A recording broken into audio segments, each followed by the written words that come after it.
Halo teman-teman semuanya, perkenalkan kami dari kelompok 2. Pada kesempatan ini kami akan menjelaskan tentang teknologi cylinder deactivation dan kami beranggotakan pertama ada saya sendiri, Erik Timotius Sartono, kedua ada Nurul Huda, dan terakhir ketiga ada Safri Rifani Armin. Selanjutnya akan dibacakan oleh Nurul Huda. Baik, di sini saya akan membacakan tentang meningkatkan performa mesin dengan sistem silinder deactivation. Yang pertama adalah pengertian tentang silinder deactivation. Silinder deactivation atau CDA adalah teknik pada mesin multisilinder di mana kombinasi silinder dinonaktifkan secara sistematis yang secara efektif mengurangi perpindahan mesin, meningkatkan efisiensi mesin secara keseluruhan, dan penghematan bahan bakar.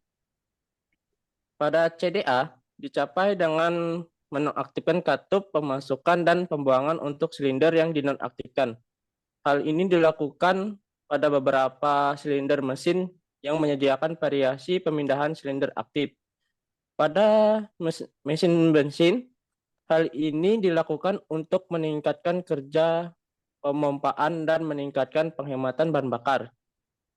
Serta sistem ini sebenarnya sudah berkembang sejak pertama kali diperkenalkan di Cadillac pada tahun 1981. Dan sistem ini disebut modular displacement dan dapat mengganti mesin V8 untuk dijalankan dengan 6 atau 4 silinder. CDA sebagian besar digunakan pada mesin V6 atau V8, di mana pada prinsipnya ini mengurangi perpindahan mesin saat berfungsi, tenaga mesin yang lebih besar ketika semua silinder diaktifkan, dan menghematkan bahan bakar mesin yang lebih kecil ketika pada saat mode dimatikan. Beberapa produsen mobil lebih memilih untuk menggunakan mesin turbocharged kecil yang memaksa udara dan bahan bakar ekstra untuk memberikan lebih banyak tenaga saat dibutuhkan. Pada dasarnya, penonaktifan pada mesin yang lebih besar yang dapat bertindak seperti mesin yang lebih kecil. Sedangkan turbocharging adalah mesin yang lebih kecil yang dapat berkinerja seperti mesin yang lebih besar. Dan semua ini dikendalikan oleh otak utama mesin yang dikenal sebagai Unit Control Machine atau ECU, atau juga disebut Modul Control Machine atau ECM. Selanjutnya dilanjutkan oleh Sapri. Ya, di sini saya akan melanjutkan cara kerja dari CDA. Di sini ada 2 poin, yaitu penonaktifan silinder mesin bensin dan penonaktifan silinder mesin diesel. Yang pertama saya akan membacakan mengenai penonaktifan silinder motor mesin bensin. Pada mesin bensin, CDA pada dasarnya mengoperasikan lebih sedikit silinder dengan daya yang lebih tinggi untuk menghasilkan perpindahan sesuai permintaan. CDA ini mengoptimalkan kinerja mesin dengan memberikan tenaga penuh saat dibutuhkan dan meningkatkan efisiensi saat tenaga yang dibutuhkan lebih sedikit. Yang selanjutnya, saya akan membacakan penonaktifan silinder mesin diesel. Teknologi ini, penonaktifan silinder diesel ini atau CDA dan penutup katup masuk awal atau akhir atau EIPC garis miring LIPC dapat digunakan untuk mengurangi konsumsi bahan bakar antara 5 hingga 25%, meningkatkan laju pemanasan setelah perawatan, dan mempertahankan suhu yang lebih tinggi selama operasi beban rendah. Teknologi ini juga dapat digunakan pada beban jalan raya untuk mencapai regenerasi partikulat diesel aktif atau DPF tanpa memerlukan metode tradisional untuk memberi dosis katalis oksidasi diesel. Selanjutnya, saya akan membacakan manfaat dan keunggulannya. Manfaat dari silinder deaktif yaitu memberikan peningkatan efisiensi tinggi pada mesin-mesin dengan jumlah silinder yang banyak. Konsumsi bahan bakar dapat berkurang hingga 16% pada mesin V8. Kelebihan teknologi ini lainnya adalah adalah temperatur mesin yang cenderung lebih rendah karena menggunakan jumlah silinder yang lebih sedikit saat memerlukan daya yang kecil.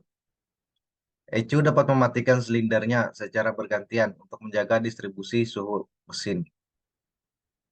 Selanjutnya saya akan membacakan studi kasusnya.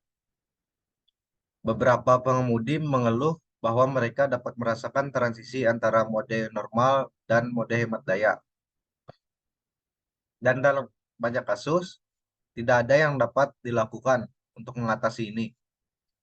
Namun, produsen telah memperhatikan keluhan ini dan sebagai hasilnya telah mengembangkan pembaruan perangkat lunak yang menggabungkan beberapa strategi untuk memperlancar transisinya.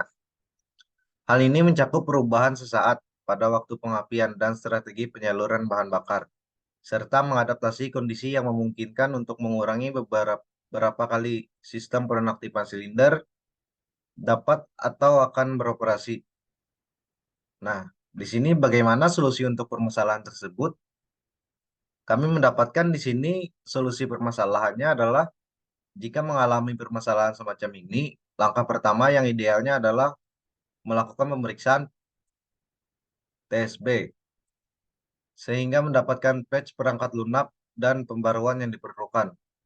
Meski demikian, sistem penonaktifan silinder juga mengalami kemajuan pesat selama 1 dekade terakhir karena sistem penonaktifan silindernya langsung dari ECU. Dan selanjutnya saya akan kembalikan ke Erik. Ya, jadi untuk dari kesimpulan ini, yang dapat kami simpulkan tentang cylinder deactivation atau CDA, jadi adalah teknik pada mesin multisilinder di mana kombinasi silinder dinonaktifkan secara sistematis, yang secara efektif mengurangi perpindahan mesin, meningkatkan efisiensi mesin secara keseluruhan dan penghematan bahan bakar. Namun juga bisa menggunakan cc yang besar untuk tenaga yang lebih. Jadi untuk cylinder deactivation ini tidak hanya memutuskan jalur bahan bakar dan pengapian, namun juga kita harus menonaktifkan kinerja dari katup itu sendiri dengan cara teknologi seperti ini, yaitu pada di rocker armnya terdapat sebuah batangan atau palang yang bisa menjalankan rocker arm atau mematikan kinerja dari rocker arm dengan tekanan hidrolik yang telah diatur oleh ECU. Dan untuk penerapannya yaitu pada mobil zaman sekarang yaitu banyak digunakan pada pabrikan-pabrikan yang terus berinovasi untuk menggunakan teknologi ini untuk menjadi lebih sempurna. Untuk mobil yang pada umumnya yang bisa kita lihat yaitu pada Honda yang mereka sebut dengan VCM atau Variable Cylinder Management yang digunakan biasanya pada mobil Accord-nya mereka, dan juga untuk Mazda yang kita tahu juga menggunakan Sky Active G with Cylinder Deactivation. Ya, jadi mematikan silinder ini juga tidak hanya di satu tempat saja yang bisa dimatikan, namun bisa silih berganti sesuai dengan pengaturan dari ECU. Gunanya yaitu untuk menjaga distribusi suhu pada mesin itu sendiri. Baik, itu saja kesimpulan dari kami. Jadi di akhir presentasi kami ini mohon maaf jika ada kesalahan kata atau penjelasan kami yang kurang jelas. Sekian dari kelompok kami, kelompok 2, kami ucapkan terima kasih.